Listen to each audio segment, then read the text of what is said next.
So my name is Vajrashura and this is my thought for the day. So I've been reflecting on metta and my mind has been going back to a workshop I did many years ago, maybe 2 or 3 years after I learned to meditate.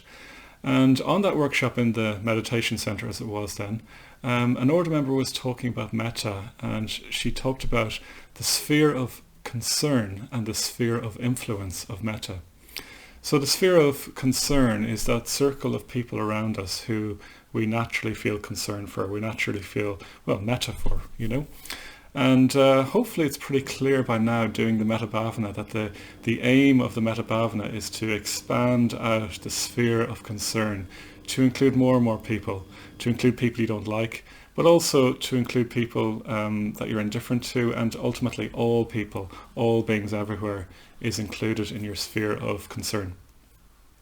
Now, the next one was the sphere of influence, and this is where it gets even more interesting. She was talking about, what effect does metta have, objectively, so to speak, on people in the world around us? So does the difficult person benefit from your metta? Do all beings benefit from your metta?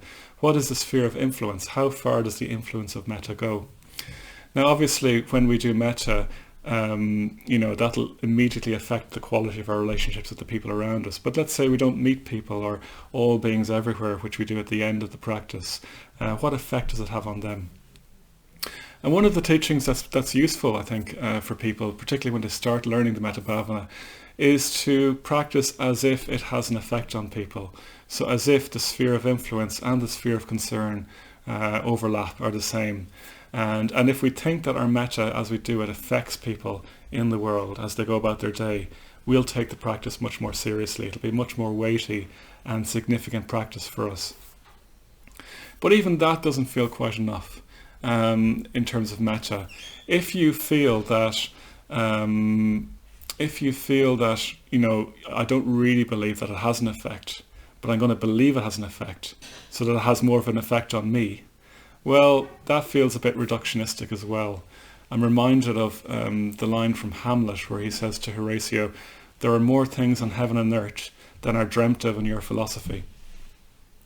So there are more things on heaven and earth than are dreamt of in your philosophy.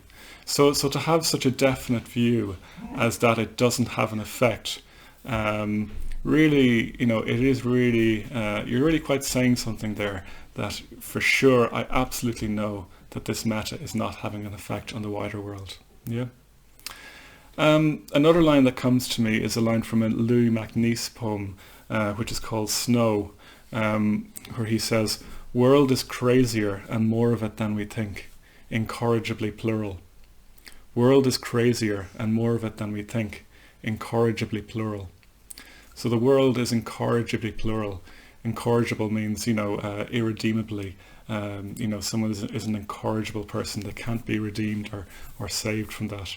So it's a lovely juxtaposition of phrases there, that the world is incorrigibly plural. There's nothing we can do to stop the world being more than we think it is, to be more plural than we'd like it to be. So the real answer to this question of the sphere of influence of metta is that we simply can never know. We can never know how the mind works. We can never know the mysterious workings of metta in the world. And I think all we can really do is be really open to the mysteries of metta. If you've practiced the metta bhavana at all for any period of time, you'll find strange synchronicities happen. You'll find mysterious connections happen. You'll find thinking of a person and then they call you.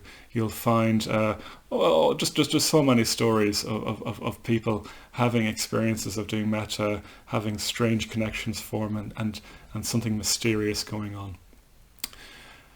Every Sunday at the moment in our order we're doing what's called the bodhicitta practice, which is a practice where as many of the order members around the world as possible come together and sit at the same time, usually through Zoom, although yesterday I couldn't face Zoom again, so I did it on my own offline, but I did that at the same time. And you're bringing to mind all beings suffering, and you're trying to ease that suffering through metta, basically.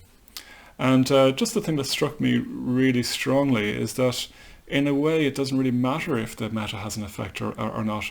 What's more primary, what's more important is that we have the sense of connection with all of life around us.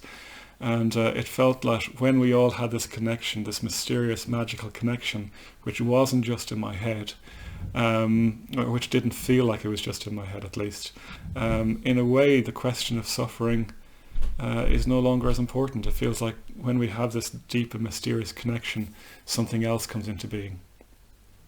And even that language itself doesn't fully capture it.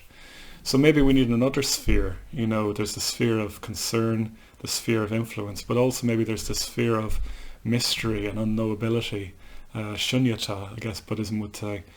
Buddhism recognizes this mysterious nature of mind where it's just unquantifiable.